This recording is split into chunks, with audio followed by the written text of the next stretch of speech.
Breaking news, New York City Mayor Zoran Mamdani says that he does not have the authority to arrest Benjamin Netanyahu when he visits New York City for the UN General Assembly in September. And the 81st session of the UN General Assembly officially opens on Tuesday, September 8th, but the high-level general debate, which is like the main meeting, which Netanyahu is going to attend, begins on Tuesday, September 22nd and runs through September 28th. You can see some of the key dates down there. Mamdani made the remarks in a video address on July 21st, 2026. And the primary justification for the arrest was an active arrest warrant issued by the International Criminal Court in November of 2024. The warrant accuses Netanyahu of war crimes and crimes against humanity related to Israel's military campaign in Gaza, and we've all seen how brutal that's been. Mamdani argued that global human rights charges should be taken seriously and honored by local governments. He publicly labeled Netanyahu as a war criminal who belongs in The Hague. Now, it's not for lack of trying on Mamdani's part. He did consult with the city's law department. However, they acknowledged several insurmountable legal and diplomatic barriers preventing the execution of the arrest. Mainly, municipal lawyers confirmed that New York City has absolutely no local statutes or legal standing to enforce international warrant. Foreign policy remains the exclusive purview of the federal government. Additionally, the United States is not party to the Rome Statute, which is the treaty that established the ICC,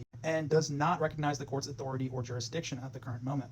Therefore, U.S. agencies are not under a legal obligation to enforce its warrants. There is also diplomatic immunity, which, like under international treaties specific for the UN Headquarters Agreement, foreign leaders and diplomats traveling to United Nations are granted absolute immunity from arrest by the host country's authorities. And last but not least, the Orange Man himself, President Donald Trump, explicitly stated on Truth Social that Netanyahu will, quote, not be arrested in any way, shape, or form while visiting the United States. And these PDFs are all looking out for each other. Wouldn't it be nice if Trump looked out for U.S. citizens like that? And Marco Rubio has actively campaigned, as we recently saw, to, quote unquote, dismantle the ICC. And Mamdani concluded his video address by appealing to the federal government and asking them to join the ICC and execute the warrant themselves. And wouldn't that be nice if these PDFs held each other accountable for war crimes? But man, fuck all these dudes.